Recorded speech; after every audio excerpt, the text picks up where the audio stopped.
you ever gone into somebody's house and it is a total mess? A total mess. There is shit everywhere. There is washing up that's been in that sink for weeks and it stinks. The bins are overflowing. You can't even see the floor for the rubbish that's on it. Have you ever been in a house like that? Let me ask you a question. If you have been in a house like that, would you respect that house? When you had an empty wrapper, would you go and put it in the bin? Or would you just leave it on the heap with all the other shit that was in the house? I pretty much guarantee you'd have as much respect for that house as the owner of that house. And that goes the same for relationships, my darling. If you are in a situation where you are treated badly, it's because you are not respecting yourself enough, just like that person wasn't respecting their living situation enough. And if you don't respect yourself enough, guess what? It has exactly the same effect on everybody else, because if you're showing yourself no respect, why would anybody else respect you? Why? Why would anybody else give you the recognition that you deserve if you don't give it to yourself? So when you are letting someone be disrespectful to you, treating you poorly, cheating on you, and you keep taking them back and you keep forgiving them just because they say sorry, you know what? They are never ever going to respect you.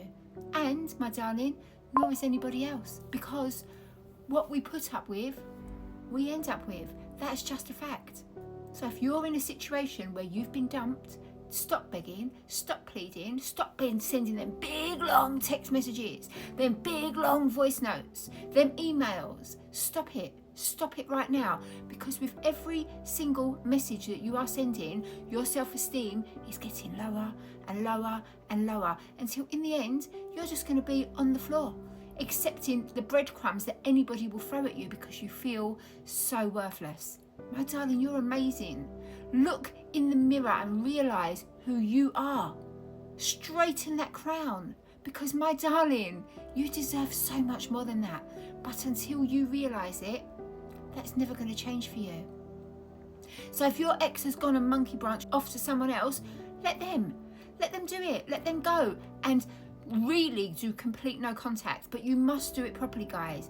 You must do it properly, because no contact is not just not contacting your ex. There is so much more to it, and when you do it properly, it raises your self-esteem. It makes you realise that, oh my God, you don't even need this person. It helps you heal, it helps you move on, and also it gives that other person who thought that you weren't good enough for them the opportunity to realise what life is really like without you.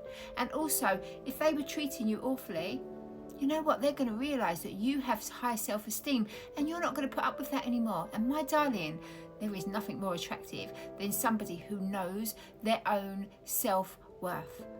So look at this properly. Get my book, Silence is Your Superpower. It's short, sweet, and to the point. It tells you exactly how to do no contact properly. Follow it to the letter. It's really simple. I've made it really simple and easy to read. Follow it to the letter and watch the game change. Realise who you are. Realise what you bring, and don't settle for less, darling.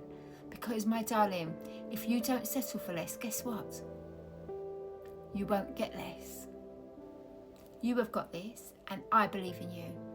So stop chasing that ex who doesn't believe that you're good enough for them, because, my darling, who would want to be with somebody with such bad taste?